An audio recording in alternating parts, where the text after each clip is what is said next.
Jemaat Tuhan yang Allah kasihi. Hari ini kita ada di rumah Tuhan karena percaya. Hari ini kita ada di rumah Tuhan karena anugerah Allah. Hari ini kita ada di rumah Tuhan karena iman kita pada Yesus Kristus yang adalah sumber hidup kita. Anak perhambaan dan anak janjian. Anak perhambaan kalau kita lihat hamba atau dengan kata lain dulos.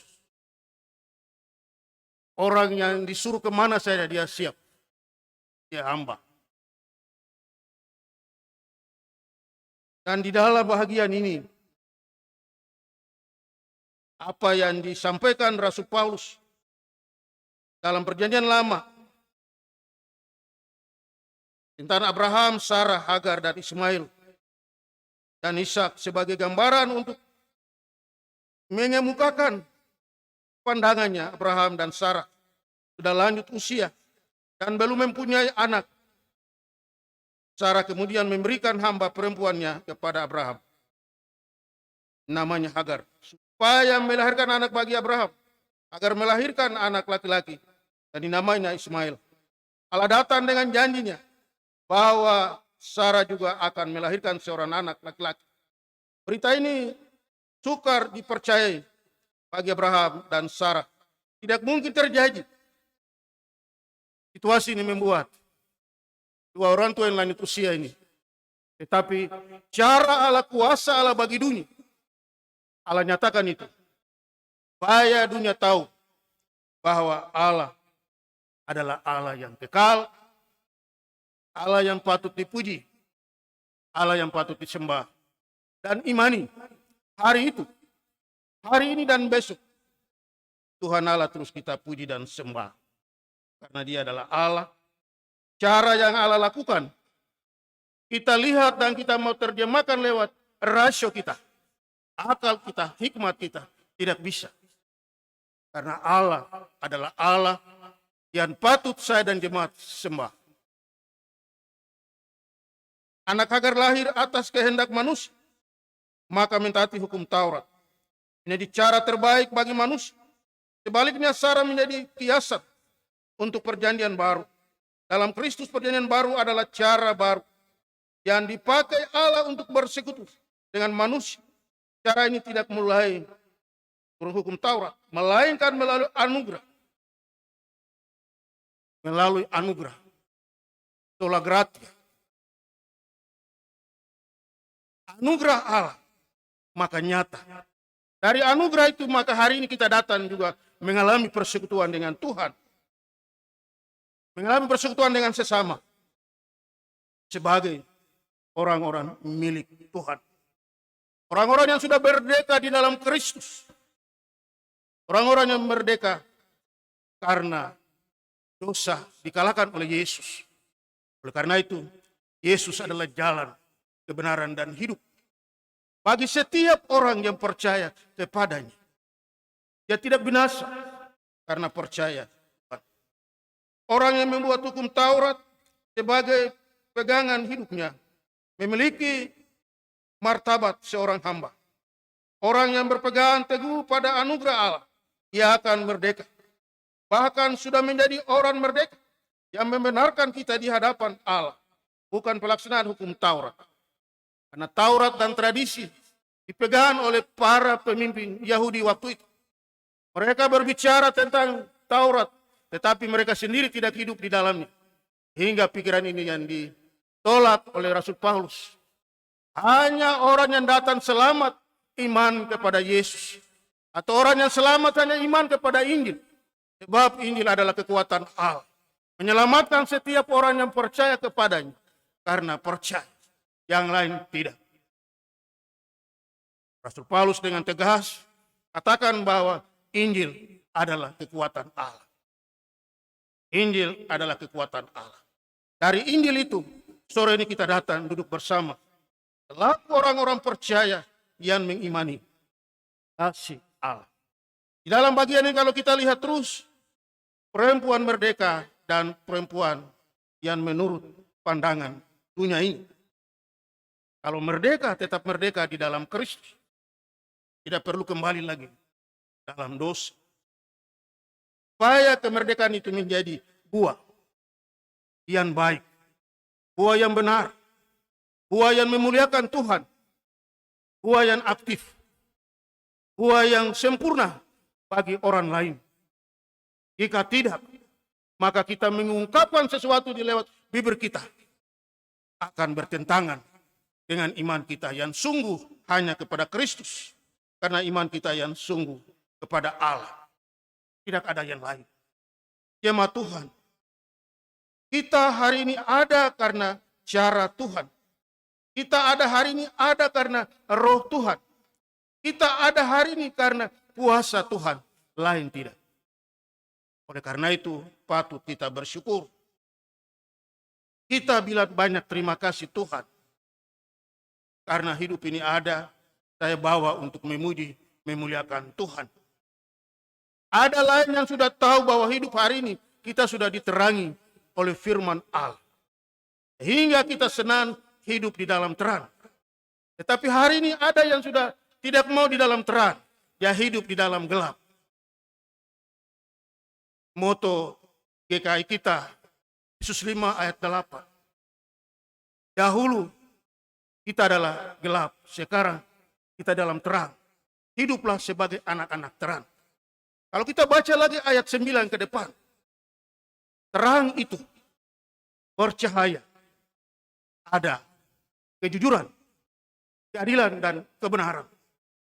Semua ini hanya iman kepada Injil. Semua ini hanya karena iman kepada Yesus. Semua ini hanya karena iman terarah kepada kuasa Roh Kudus. Kalau di dalam dunia nyata, tanggung jawab setiap orang, pimpinan, dia mau omong sesuatu, harus dilakukan. Tapi kadangkala tidak dilakukan. Sebagai manusia, dia berpikir bahwa saya ini pimpinan. Tetapi di dalam Tuhan, tunduk ini kecil di mata Allah. Di dalam dunia sebagai pimpinan, tetapi di dalam Tuhan, tunduk ini kecil di mata Allah. Oleh karena itu, sebagai pimpinan tetap berdiri sebagai pimpinan. Sebagai anak-anak buah tetap berdiri sebagai anak buah. Tapi ingat, jangan tinggalkan Yesus. Karena Yesus adalah Tuhan bagi setiap orang yang mau melakukan hal yang benar. Tetap kebenaran itu membawa kita menghadap Allah pada waktu menerima hadiah kekal yang Allah siapkan. Oleh karena jemaat Tuhan dan saya, jangan tinggalkan persekutuan. Jangan tinggalkan kebaikan. Jangan tinggalkan yang Allah beritahu. Supaya tetap kita merdeka di dalam Kristus. Tetap kita merdeka di dalam Kristus. Situasi apapun. Dunia datang dengan berbagai inflasi yang datang. Mau menggoyangkan dunia ini. Bagi anak-anak pengikut Kristus. Tetap kita jalan dengan sukacita dan damai. Karena Yesus ada. Bersama-sama dengan kita. Anugerah Allah yang tidak pernah berkesudahan. Berarti tidak ada tantangan yang kita hadapi sebagai pengikut Kristus. Tidak ada tantangan. Sebab kita masih ada dalam dunia. Tapi kalau iman yang sungguh hanya kepada Kristus. COVID mau datang berapa tahun lagi, atau jalan saja. Karena Yesus ada bersama-sama dengan kita. Kisah yang menjelaskan dua perempuan yang mewakili dua perjanjian yang dibuat Allah. Hagar, Taurat, dan Sarah. Anugerah kedua perempuan itu ditentukan Allah. Tapi Hagar melahirkan anak perhambaan. Sarah melahirkan anak-anak merdeka. Dari perjanjian, Hagar mewakili Gunung Sinai dan tanah Arab, di mana hukum Taurat diberikan. Dan sama dengan Yerusalem sekarang, yaitu Yerusalem yang keturunannya yang berada dalam perhambaan. Yerusalem surgawi adalah perempuan merdeka. Yerusalem surgawi berarti Yerusalem rohani. Yerusalem dari kerajaan surgawi Allah. Persekutuan anak-anak dalam iman. Janji Allah digenapi. Menghasilkan keturunan Yerusalem yang baru. Hal ini dinyatakan di dalam diri Sarah, jemaat Tuhan yang Allah kasih. Anak-anak perjanjian, mari kita berjalan bersama di dalam Kristus, karena Yesus adalah jalan, kebenaran, dan hidup. Bagi setiap orang yang percaya dan mengandalkan Dia dalam hidupnya. Supaya ketika saya berbicara tentang firman Allah, di tengah-tengah hidup masyarakat, di tengah-tengah jemaat, saya harus hidup juga sesuai dengan apa yang Allah mau. Supaya menjadi orang, menjadi berkat, menjadi terang dalam lingkungan di mana saya berada. Kalau saya omong firman dan kebenaran, dan di luar sana saya tidak berjalan seturut dengan itu, apa artinya hidup saya? Saya menjadi batu sandungan. Karena itu jemaat Tuhan dan saya, mari kita serahkan seluruh hidup kita untuk Tuhan pakai. Supaya kita hidup, tetap hidup yang memuliakan Tuhan. Hidup yang berarti bagi bangsa, bagi negara, bagi gereja, bagi keluarga. Tapi kalau kita hidup, membuat orang lain tertindas, sebenarnya kau mati itu. Oleh karena jemaat Tuhan dan saya, mari kita tetap berjalan di dalam Kristus. Injil Yohanes pasal 3 ayat 16. Itulah pusat sentral bagi kita orang percaya. Karena begitu besar kasih Allah akan dunia ini. Hingga Allah telah mengaruniakan anak yang tunggal. Setiap orang dari dunia ini percaya kepadanya tidak binasa, melainkan beroleh hidup yang kekal. Hari ini saya ada di mimbar ini. Pendeta ini dari mana ini? Dia orang baru.